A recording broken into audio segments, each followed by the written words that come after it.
So now they got to, anytime you're a shooter and you go on an assignment, your thing is you have to assess what options are available to who you're going to shoot you back or to maim or to harm you.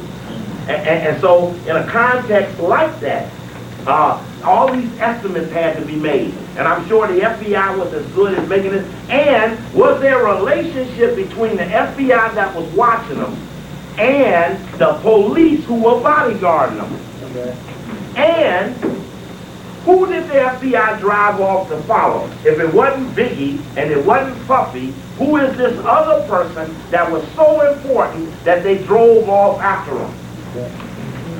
Unsolved mystery. But what about when you travel and you come from one location and you go to another location that another local unit pick you up?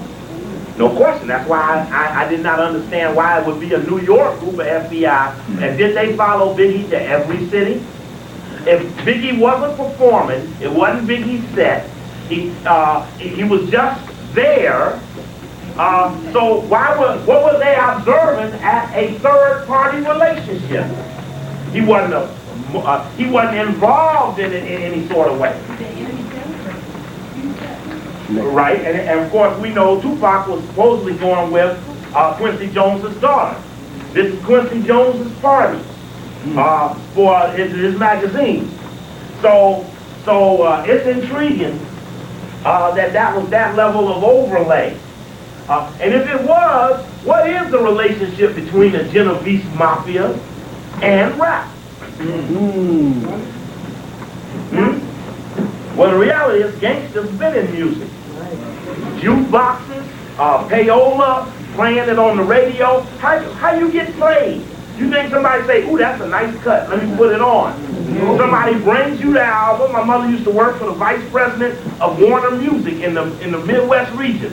He used to take albums, right, and put the money down the albums. This is when they was using plastic. And he would deliver the albums to the record company with the money down the sleeve of the album. Yeah.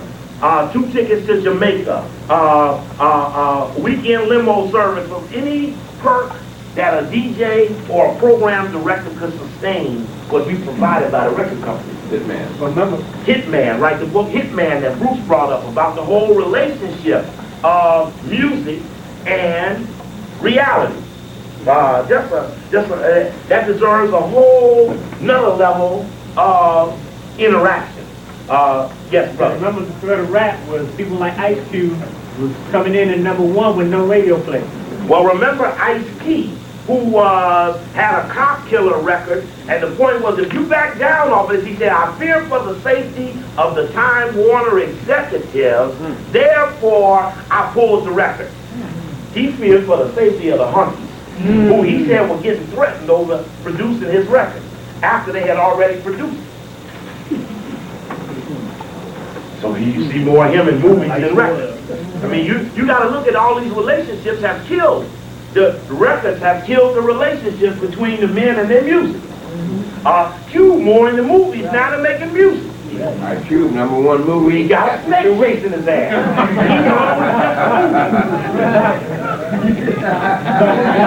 #1 movie for 2 weeks. Anaconda. Anaconda. You heard his new album? Huh? You heard his new album? No. West Side Connection? No. All gangsterism. Talking gangsterism. All West Coast gangsterism. Playing into the Totally. And then at the picture from Farrakhan's house, he's hugging some brother he had some rivalry with. Yeah, Chicago. They're all at the minister's house signing a peace agreement. Now, one thing you don't want to get caught doing when somebody warring on you is signing some treaty with unknown parties. I'm going to sign a peace treaty to be peaceful. I'm being attacked. And you being attacked by unknown sources. Things you ain't, how come they wouldn't put money at, each one of them throw $1,000 to make a posse to hunt down the murderer? I told you all, Negroes don't want to hunt perpetrators. The hunt. The power is in the hunt. To hunt down these people.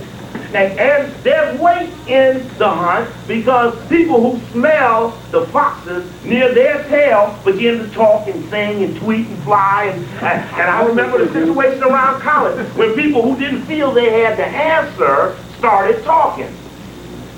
because they can smell the foxes on their tail. And rather than be bit as a rabbit, they started talking like a turtle. I didn't know nothing. I was asleep. I was in another room. I don't remember this. They never told me till the next day. Okay. Yeah. Check. Yeah, that was Minister Farrakhan saying he didn't know Khalid had been shot until the day after. He was locked in prayer or meditation or something, which is a plausibly denied. But as the fox got near his tail, he started talking. Let me bring Eric Muhammad to Chicago. Let's talk about this Coakley and this other thing with this assassination. I want to know everything that they're saying about this. That's not no worry to anybody, really.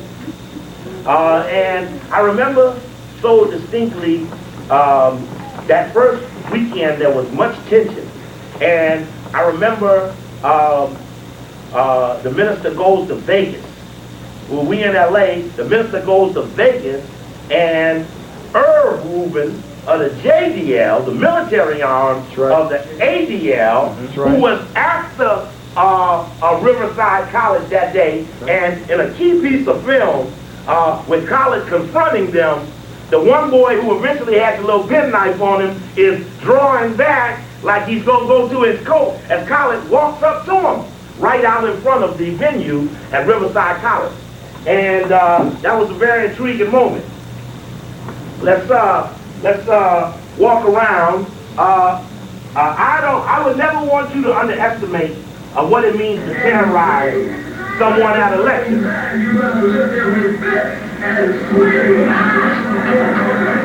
It was a very powerful moment. I can't freeze these things. This is a very powerful moment. Anytime you walk up on an attack, it isn't the moment of the attack. It isn't the moment of the attack that becomes your primary focus, but all those things around the attack, even the pre-moments. Okay. The pre-moments are as important as the moment, because the moment is just maybe 5 or 6 or 7 pre-moments down the setup process. Do you remember where you were before Riverside? What school? Yeah, what city? What area? Before you were in California. I mean, you were in California that weekend, but where were you in the week of the time prior to coming to LA? I think I was in Grambling, Louisiana at Grambling. Down there, you remember and feel anything, notice anything, feel unusual, unordinary? Grambling's a tough spot to go to because I went down there to put me in a garage. They couldn't even have me on the campus. I had to go to some garage. But a brother had a bookstore down there. In fact, he was out here the night of the Million Man March, and we were out here on the veranda that night. It's rough down there, heavy military area. This is the shot of Brother Khalid in dress prior to an event, a 1,000 person event, sold out, $10 a head, held the day before the assassination attempt at Riverside College. Marla Gibbs Crossroads, or Vision Complex. And this event is African Liberation Day at the park across the street. And this was a very dangerous evening because at that park, prior to Khalid coming, and man, you know, it just made me think about something about this, is that, what's that program, Cops, were they going to get you thing with the song on it?